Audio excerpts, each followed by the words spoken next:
Chapter 8. Claiming him. The walk-in cooler hummed with mechanical precision, its stainless steel shelves gleaming under harsh fluorescent lights.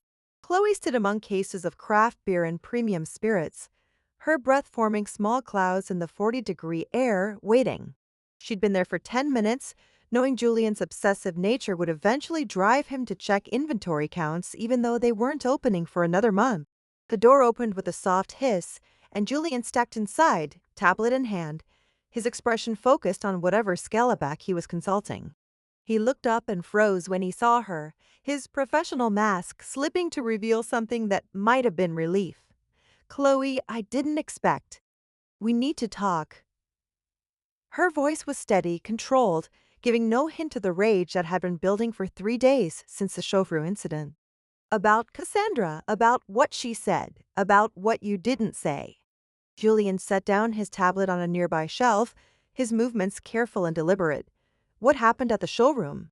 What happened is that your ex-girlfriend called me Carmen, and you stood there like a statue." Chloe stepped closer, and Julian backed against the steel shelving, bottles of imported wine rattling softly behind him. "What happened is that she made it very clear. She thinks you're slumming it with me, and you didn't contradict her. I was trying to keep the peace, maintain professional relationships." "Bullshit." The word came out sharp enough to cut. "You were embarrassed. Of me, of us, of what people might think if they knew the great Julian Blackwood was fucking a dive bar bartender." "That's not true." "Isn't it?" Chloe was close enough now that he could see the fire in her eyes, could smell her perfume mixing with the cold, sterile air of the cooler. "Because it sure looked like you were trying to distance yourself from me the moment someone from your real world showed up." Julian's jaw clenched. "Cassandra isn't my real world anymore. She's a consultant, nothing more. A consultant who knows exactly which buttons to push, who knows all about Barcelona and Copenhagen and every other exotic location where you two played house together." Chloe's voice was getting rougher, emotion breaking through her attempt to calm. "A consultant who made it very clear that I'm just a temporary amusement for you." "She's wrong." "Is she?" "Because from where I stand, it looks like she knows you pretty well. Knows that underneath all your talk about collaboration and partnership, you still see me as beneath you." Julian's eyes flashed with something dangerous. "Don't put words in my mouth, Chloe. You don't know what I see when I look at you." "Then tell me." She pressed closer, her body almost touching his, trapping him against the shelves. "Tell me what you see, Julian, because all I'm getting from you is mixed signals and corporate speak." The cold air swirled around them, but the space between their bodies felt electric with tension. Julian's carefully controlled facade was cracking, and Chloe could see the real emotion underneath: anger, frustration, and something raw that made her pulse quicken. "You want to know what I see?" His voice was rough, almost dangerous. "I see someone who challenges everything I thought I knew about my craft. Someone who makes me question whether I've been hiding behind technique instead of actually connecting with people." "Good start. Keep going." "I see someone who's so goddamn stubborn and infuriating that she makes me want to tear my hair out half the time." "And the other half?" Julian's hands came up to grip the shelving on either side of her head, his body caging her in. "The other half, I want to tear your clothes off and show you exactly how not embarrassed I am about what's happening between us." The admission hung in the frigid air between them, honest and desperate. Chloe felt satisfaction surge through her chest, but it was mixed with something fiercer, more possessive. "For you didn't," she said quietly. "When it mattered, when she was trying to put me in my place, you didn't defend me. You didn't defend us." "I should have." The words came out like a confession. "I should have told her to go to hell.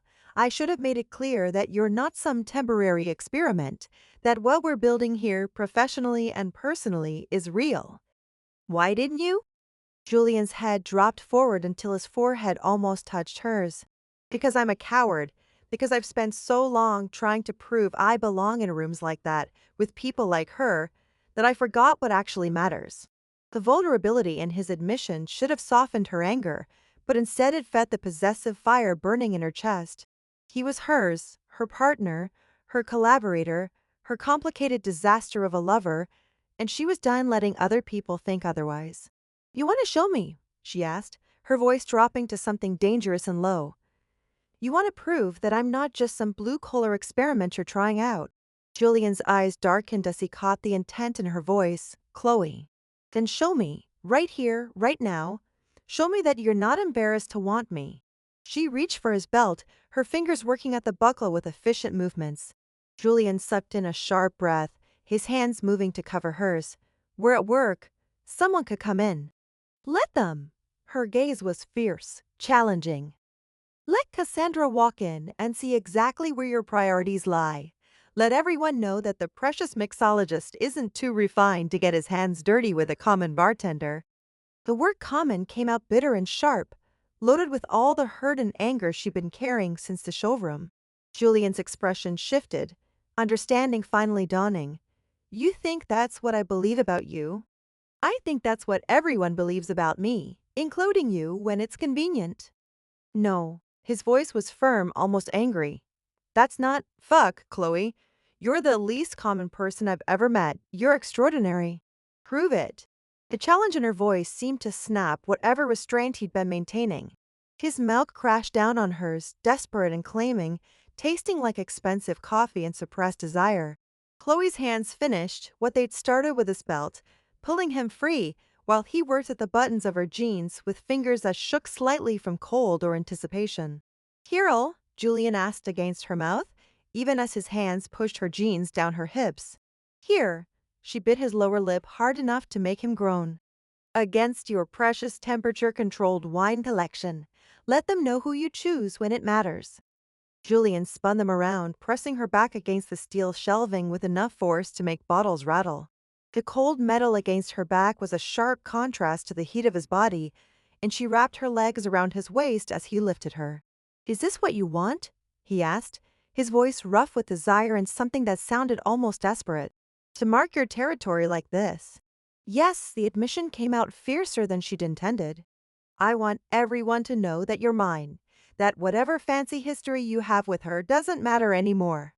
Julian's laugh was dark, almost feral, possessive. Damn right I am. When he pushed into her, it was with a desperation that matched her own, not gentle or careful, but claiming and desperate and perfect. The cold air swirled around them, but where their bodies joined was nothing but heat and need, and the kind of connection that had nothing to do with technique or finesse. You're not common, Julian said against her throat, his voice breaking with emotion and exertion. You're brilliant and fierce, and you scare the hell out of me because you make me want things I didn't know I was allowed to want. Chloe's response was lost in a gasp as he found the angle that made her see stars. Her nails dug into his shoulders through his expensive shirt, and she hoped they left marks, evidence of this moment, proof of her claim on him. Say it, she demanded, her voice breathless but commanding. Say who you choose. You? The word came out broken, honest. I choose you, Chloe. Every time, every choice, it's you. The admission undid her completely. She came with his name on her lips and the taste of victory in her mouth, her body claiming his as thoroughly as her heart had been claimed by him. Afterward, they stayed pressed together in the frigid air, breathing hard and trying to piece together what had just happened. Julian's forehead rested against hers, his expression soft with something that looked like wonder. We just had sex in a walk-in cooler, he said finally. Best use this place has seen so far, Chloe replied, her voice still rough. Julian laughed, the sound genuine and free of his usual careful control. Cassandra is going to hate this security footage. Good. Let her see exactly what she lost. As they straightened their clothes and tried to look presentable, Julian caught her hand. For what it's worth, he said quietly, I'm not embarrassed of you, of us, of any of it. I'm proud to be your partner, Chloe, in every sense of the word. Chloe squeezed his fingers, feeling some of the possessive rage finally ease in her chest. Good, because if anyone else calls me common, you're going to defend me. With pleasure, Julian said, and meant it.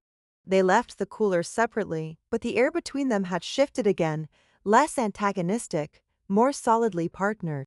Chloe had marked her territory, and Julian had finally chosen a side.